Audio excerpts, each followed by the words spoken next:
Je coordonne des projets d'éducation à l'environnement. Je suis l'association GDIE, groupe de diffusion d'informations sur l'environnement. Dans le cadre du Jardin des Petites Mains, le travail que je fais principalement, c'est mobiliser les habitants, les initier au jardinage et la gestion du lieu. Le Jardin des Petites Mains, c'est un jardin pédagogique qui a été fait par et pour les habitants du quartier et qui a vocation à renforcer le lien social, embellir l'allée Clara Zetkin et favoriser l'accueil de la biodiversité. On est en fait sur le plus grand permis de végétaliser de Paris. Le principe du permis de végétaliser, c'est que des référents s'engagent pendant un certain temps à entretenir un lieu pour y jardiner. C'est souvent des pieds d'arbres, mais il y a aussi des permis de végétaliser sur des pieds de mur. Dans notre cas, c'est une association qui s'en occupe, mais le but, c'est d'amener les habitants à jardiner de façon à ce que eux s'approprient le lieu et que, à terme, ce soit eux qui deviennent les détenteurs du permis de végétaliser. On est dans le quartier Bédier-Boutroux, au sud du 13e, c'est un quartier politique de la ville. On est dans l'espace public. L'allée, elle a été complètement transformée.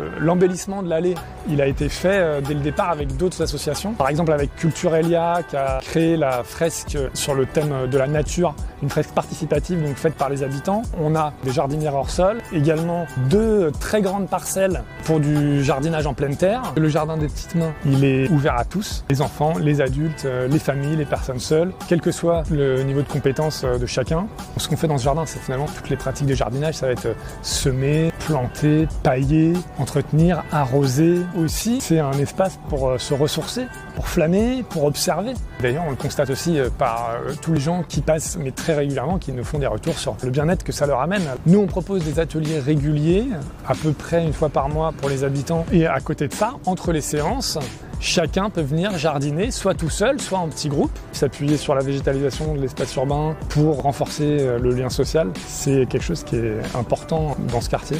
Les sessions de jardinage qui se font collectivement, elles permettent aux gens de mieux se connaître. On voit régulièrement des personnes qui ne se connaissaient pas avant et qui maintenant vont faire d'autres activités ensemble. Les autres végétaliseurs du quartier, il y a des échanges qui peuvent être faits, échange de graines, échange de plantes, échange de bulbes, échange de conseils, suivi des plantations. L'arrosage des plantes, il se fait avec un kit d'arrosage qui nous permet de nous appuyer sur le réseau d'eau non potable de la ville. C'est un moyen de préserver la ressource en eau et c'est bien pratique puisqu'il y a une connexion à l'entrée de l'allée et on a un tuyau extensible qui permet d'assurer l'arrosage jusqu'aux 35 mètres dont on a besoin. Au niveau du jardin des petites mains, il y a plusieurs choses qui sont faites. Il y a eu la pose de nichoirs qui sont occupés depuis plusieurs années par des mésanges charbonnières. Également un travail qui est fait sur les plantes sauvages via l'outil Sauvage de ma rue qui est un guide de botanique urbaine et aussi un programme scientifique du Muséum national d'histoire naturelle qui me paraît fondamental et que chacun peut faire.